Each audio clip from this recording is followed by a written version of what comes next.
Hey guys, and welcome back to my video. Okay, so I thought today I would come on and talk to you about my camp journey, all the ups and downs, what was included in my day-to-day life, and just all the details I thought you might want to know. So yeah, let's get on with it. So I arrived at camp on the 1st of June.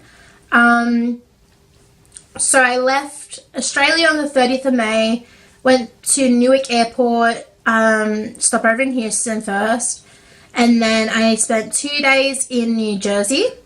That first night, I got in the afternoon, so first night, then a whole day, and then the morning until like lunchtime. And then at lunchtime, I went back to Newark Airport, and we got picked up by a bus there, which took us on like a 3.5 hour drive to camp. Yeah, so that was the first part of my trip. I looked a little bit around New Jersey, didn't spend too much time there, but I'm glad I still got to see part of it. Anyway, so 1st of June I went to camp, then I found out what cabin I was in, went down, met my co-counselors. So I had 3 co-counselors. There was me, Meg, who's from Australia as well. She's from Victoria though. And then she was like 22, I'm trying to remember the exact age. 23 maybe? I think she just turned 23. Anyway, and then we had Louise, who is from Scotland, and she's 23 as well. And then we had Liv, who was 19, and she's from Georgia. So Liv was in circus, Louise was in dance, and Meg was our general, and then I was in horseback. And I'm from Australia and 18, obviously. If you know who I am, you know that. Anyway. So yeah, that was our counsellors. So we have, how it works is you do 4 sessions of 3 weeks, and at the end there's a 5th session, which is a 1 week. So not everyone stays for that 5th session. It's a lot less kids, so only about, I think, 1/3 of the staff stays. So I didn't stay for session 5, but Meg, one of my co-counselors, did. And then me and Louise both left at the end of session 4, and Liv left at the end of session 3. She had to go back to college, so yeah, that's how it worked. But yeah, that's our counsellors. So at night, I think we had canteen. So I got to see all the people I'd met from Sydney, and I already knew them. So that was good because I did know some people. And then we had a week of orientation. So that week of orientation basically told us like rules and how our day-to-day would run, and we got to go to our apartments, see what it was like, see where we would be spending our time. We had to spend time cleaning that up, cleaning up our bunks, making sure they were ready for when the kids came.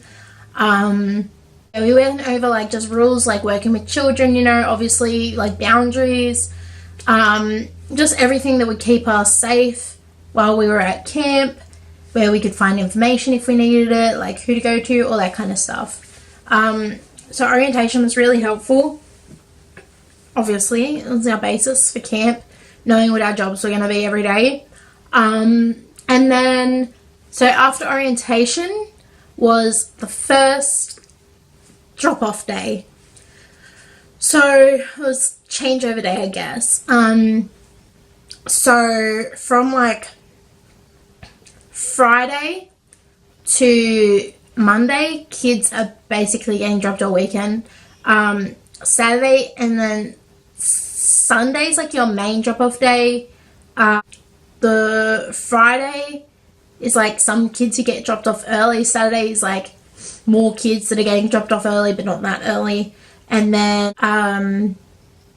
Sunday's the main day from what I can remember. And then Monday was like people who were maybe a little bit late.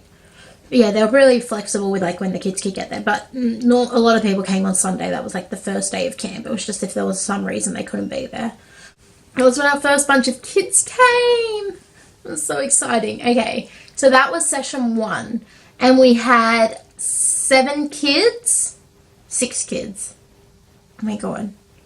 I think we had 6 kids, and we had a CIT, super CIT, who is a like 17-year-old camper who is like a counsellor in training. That's what CIT stands for. So we had one girl called Lindsay. She did like circus and waterfront as her CIT period, so that's what like they're training to be a counsellor in those two. So she was in our bunk, 17, and she was so nice, loved her. But she was only in our bunk for the first session, and then she went to another one. So we had her as well in that first one. I'm not sure if I want to talk too much about my campers. I'll probably post some pictures of them all, but I don't really want to give out their information on the internet. I loved all the girls so much. They're like so sweet. And I ended up being in a bunk that had like 9 to 11-year-olds mainly for across all the sessions.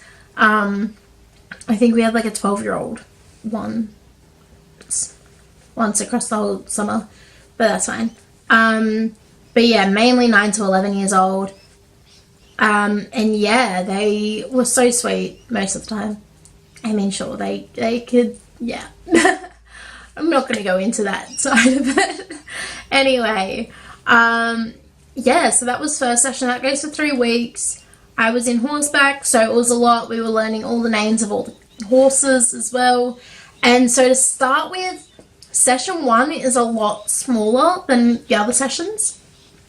So even session 2 and 3 are our busiest. Session 4 is less busy, but it's still like more than session 1 a bit. So session 1, we have 16 beds in a bunk. So the maximum amount of kids we could have is 12, and we only had like 6 kids. So that's nothing. And then we got in for a shock when we had session 2 arrive. So what we call it is a changeover weekend. And then, so for changeover weekend, I should say the first one, when all the kids are arriving, like normally the counsellors will be in there helping them unpack, helping them to do their beds. But for me, I was put on airport duty or bus duty because I didn't go to the airport. I went to Manhattan.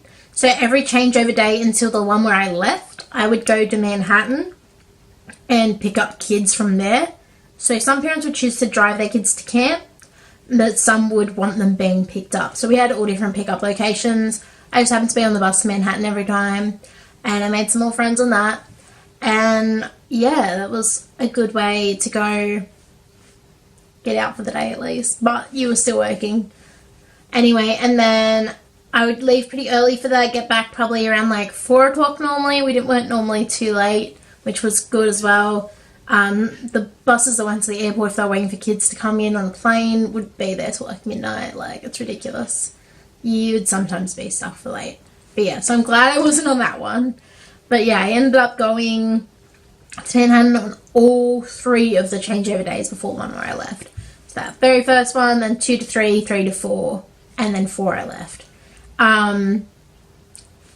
So yeah, I didn't get to meet the kids as they came in, so to say, as like my other co-counsellors might have, but I had to meet them all at once. This is a bit of an ambush, especially going from like 6 of them to 12 of them. That was a big one because I had to learn like 12 new names. So that was fun. Whereas like the other one time, I already knew one of the girls for session 1, and then it's like 5 names. It's not that hard to remember. But yeah, session 2 was a big one. And one of the girls in session 1 was late as well, so I learned 4 names. Like, it wasn't a lot at all. But yeah. Anyway, that's how that worked.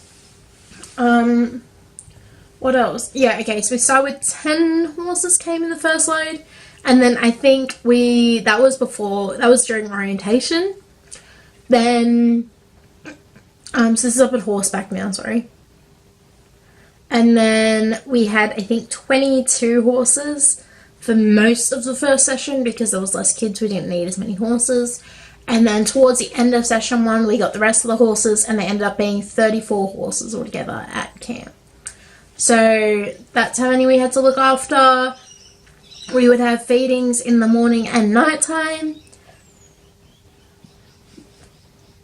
Oh my god, what was that? So our feeding at nighttime, everyone kind of did. There was like whoever's on barn work in like third minor would do it. That sounds so weird. Okay, I've got to explain first. But we have like a roster for who would do it in the mornings, and I'll explain to you like the way the days work because it's a bit confusing as well. So basically, if I'll explain just like the whole of how my day would go now. So basic day for me would be, if I had feeding, you have to be up at the barn at 7. So I would be up at 6:30, maybe a little bit later depending on how tired I was.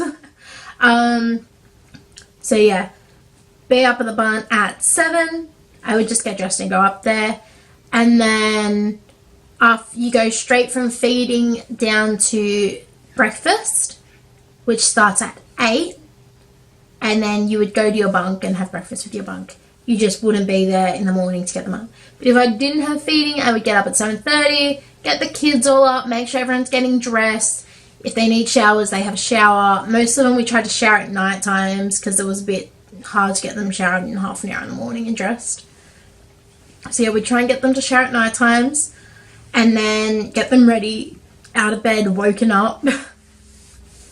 And then yeah, be at breakfast at like 8, which we were lucky, we were pretty close to the dining hall. It was only like up the hill from us. We had like another bunk before us that was in the road, and that was it. Like, we're the second bunk away. But yeah, we're pretty lucky with that being so close. And yeah, we would have breakfast, be back at our bunks normally at like 8:45, and then first major. Oh my god, I can't remember. It goes first major, first minor, second minor, lunch, second major, third minor, third major. Oh my god, so confusing. Anyway, so that's how it would go. You would have first major, first thing in the morning, and that would start at like, oh my god, it started at 9:15, 9:30. I think it started at 9:15. So yeah, when I used to get the kids back, I would have to like really rush them, make their bed, get their stuff that they need for the day, like get their backpacks ready or whatever, and then get out. Because I was otherwise leaving them there. Like, I had to be up at the barn at 9 o'clock basically. No, the periods must have started at 9:30. Thing is, 9 to 9:15, you're meant to be back up at the barn, making sure we were tacking up everybody. Some days you would be on tacking as well. There was a roster for that. And so that meant straight after the meals you head up. You don't go back to your bunk at all. You just have to head up and start saddling and bridling and brushing everyone. Obviously not in that order. But yeah. So we would have to get all the horses ready. There was always a board with who was being used in which period, so that we knew who to get ready. And normally they would be in the stalls, and they'd be tied up out. We'd have to go catch some and tie them up outside if they weren't in the stalls, if there weren't enough stalls. But yeah, so that was how that worked. I apologise if this is just me with positions. I had to change SD cards. Big hassle. Anyway, basically, I don't really remember how the days go, but the periods I think went for an hour each, and there was a 15-minute break between them for the kids to change around to where they need to go. But besides that, it then went after that, we would stay up and finish feeding the horses. So we'd untack them all, feed them, put them out into the paddock, up into the top paddock, and there would be hay spread up there. So they would have hay for overnight, and then we would clean everything up, make sure it was all good, everything was put away, and then we would go down to dinner. Normally we wouldn't finish this all before the kids went to dinner, because I think they went back to their bunks for a little bit, put their stuff away, and then went up to dinner. So we would normally meet them there, and then from there we'd go back to our bunk, have rest hour, which was like 45 minutes to an hour worth of just like either chilling in your bunk, hanging out as a bunk, might be playing outside some of the kids, but a counsellor always had to be washing their kids, so you might not just get to sit down when you're looking after them. It's more like you're watching them, you're working, so you have to be responsible for them. But yeah, so that was what it was like after dinner, and then we would go to evening activity.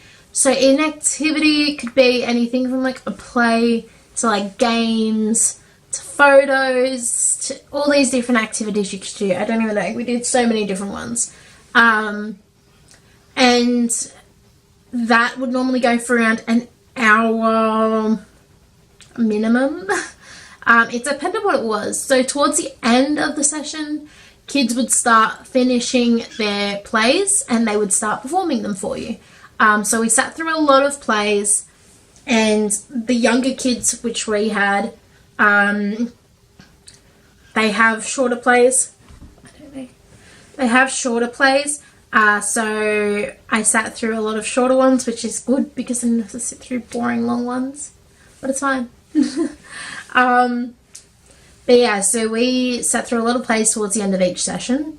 And then after our evening activity was over anyway, we would have canteen most nights.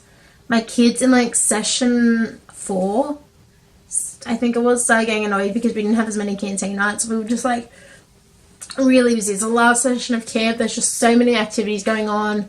The evening activities go for like ages, and then like kids' bedtimes are like, I think our kids' curfew was like 9:30. So they were normally in bed at like 9:45, 10. Depending how quickly we could get them ready for bed. And yeah, so canteen, I didn't explain, but canteen is like, it's kind of what you think of when you think of people going up to like canteens at school and that. But it's just like ice cream and pizza. And then they'll have like maybe cordial some nights, or they'll have like chocolate milk or vanilla milk or something like that at the end. But that's not all the time. But there's normally always pizza and ice cream, unless they call it like a ice cream social or something, and there's just ice cream. But yeah, it was so good having pizza and ice cream every night, like oofed. But like, I don't know, it's so weird. Like for breakfast I had pancakes or eggs and bacon or waffles or something like that every single morning, and I had cereal as well. And then like lunch, you'd always have salad, and you would have whatever they were serving as well, or you could have cheeseburgers. That was always there. Cheeseburgers and hot dogs were always in like an alternate area for lunch and dinner. And then breakfast was the pancakes were always there. And then the main stuff changes like every day. So you're always eating like so much, but you are walking around like ridiculous amounts. Like you don't realize how much exercise you're doing. And then I think I lost a little bit of weight doing it because you are walking so much. Even though you're eating like quite a bit, you lose a little bit of weight still. Some people don't. It depends how much you are moving around and how much you're eating and all that stuff. But yeah, for me personally, I found I lost a little bit of weight. I don't think it was too much, but maybe a little bit. Yeah, like I'm eating nowhere near as unhealthily now, but it's just like the lack of exercise that you don't get to lose the weight. You're not outside every day just like constantly walking up and down hills. Like that's one thing about French Woods, which is where I went, by the way. I didn't say that, but I went to French Woods Festival of Performing Arts. Woo! It is on like a hill. There's just like a slope. There's hills everywhere. You can't get away from it. And of course, horseback has to be right at the top of the hill.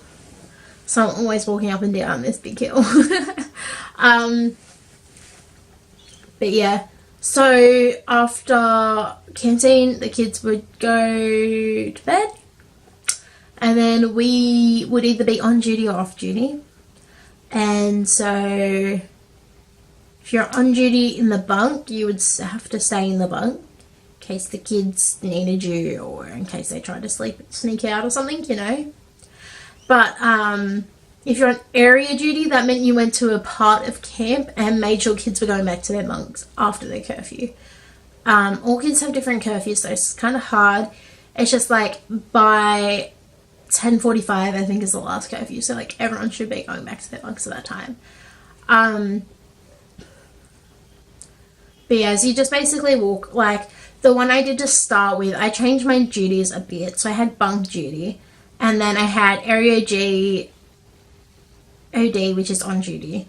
So we called it bunk OD or area OD. So I had area OD at the Knife, which was the music place.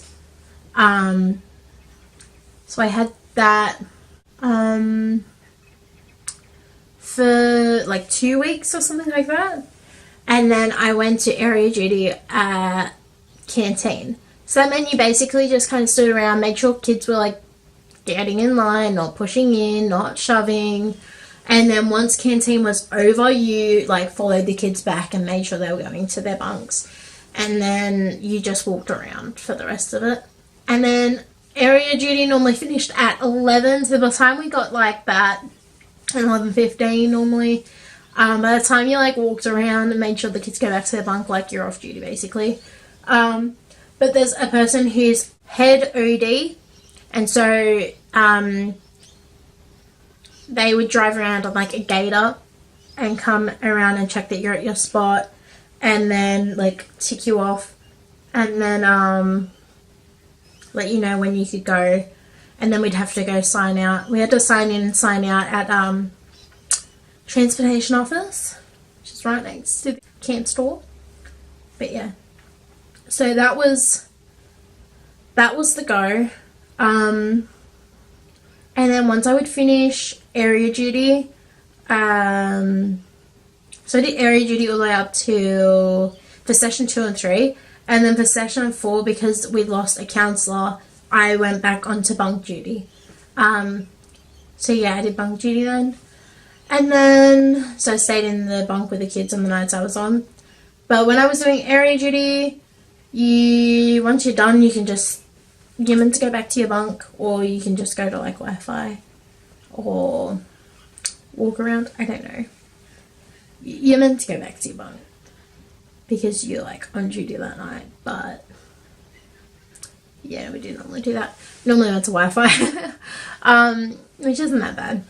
Anyway, on your nights off, there will sometimes be things planned like bowling nights, or we had movies, and you would go into the town, which is like 15 minutes away, and do those things, or you could go to Wi-Fi. Basically, you were like off. You could go off camp as long as you were back by like 7 a.m. the next morning. That was when you had to be back on duty. But yeah, I think we normally had like, I always had like 2 duties a week or 3. Like there wasn't, 3 was the normal, but like 2 would be sometimes. But yeah, that was a day-to-day life for me, and I did that for like 3 months straight basically.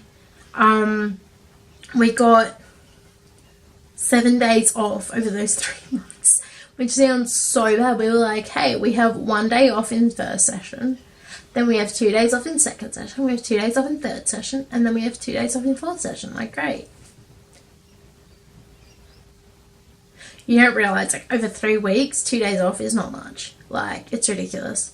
But on those, like, I mean, you're working so hard and it is tiring, but it's also a rewarding job. Like, you love it and you love your kids, and it's just a really fun experience that like no one else is going to understand until they do it. It's why I think you stay friends with those people for so long, because no one quite understands the journey you've just been on, like the people you were experiencing it with. But yeah, so we had a blast. And then on our days off, they were fun. We would have like organised trips. So that's part of the exchange. So like it's a cultural exchange program, which means that camp needs to organise cultural activities for us to do on our days off. So our first day off was before the kids got there. And so that's like technically 8 days in the 3 months we were there. And we went to like a Walmart that was like an hour away. and we went to Walmart and all these other shops around there, and just basically got what we needed for camp, if we needed anything still. And yeah, and then first session was Niagara Falls. And that was a really fun trip. It was like a 6.5 hour drive or something though, so we had to be up really early. Session 2, I went to the Broadway show. So on our days off, the kids would have, okay, I'm going to explain days off. At our camp, we had alternate days off, and then you had lazy day stuff. And so lazy day was the day that most of the staff had their day off. Alternate was maybe like a quarter of the staff, and they had a different day off, so they were working on our lazy day, so the kids still had a counsellor for that day. Then the other 3/4 of the staff were off, and we would go do whatever activity alternate staff did on their day, all the way around, depending when the days are. So yeah, I was lazy day staff. I was not alternate staff, so I had the normal day off. And then so that would be like lazy day. And on lazy day, kids would either go to the movies or they would just hang around. And on lazy days in first session, second session, and third session, they had Broadway trips. And so second and third session, I went on the Broadway trips, and that was to Mean Girls and then to see Frozen. So I got to see those two for free, but it just meant I had to give up my lazy day. So instead of going on like the organised trips or just hanging around, I went with a bunch of like 8 of my kids, and basically went to New York with them, took them to a Broadway musical, made sure they were everywhere on time, made sure, you know, we were in the right places. So yeah, that was how that worked. And then if you had extra time, you could go like Starbucks or something, or we went to M&M World another time. So yeah, I did that for 2 of my lazy days. And then the other ones went to like this college town there, it was called Ithaca. And there was one to like a theme park, but I didn't go to that, I stayed instead. And then they had this other one to like a shopping mall, which I didn't go to, I stayed at camp instead. And just, you basically just hang around all day. I went over to our sister camp, which is the sports and arts camp, French Woods. I went there, I visited, and yeah, it was like really fun stuff. It's good just getting to see like how everyone is in different places around the world.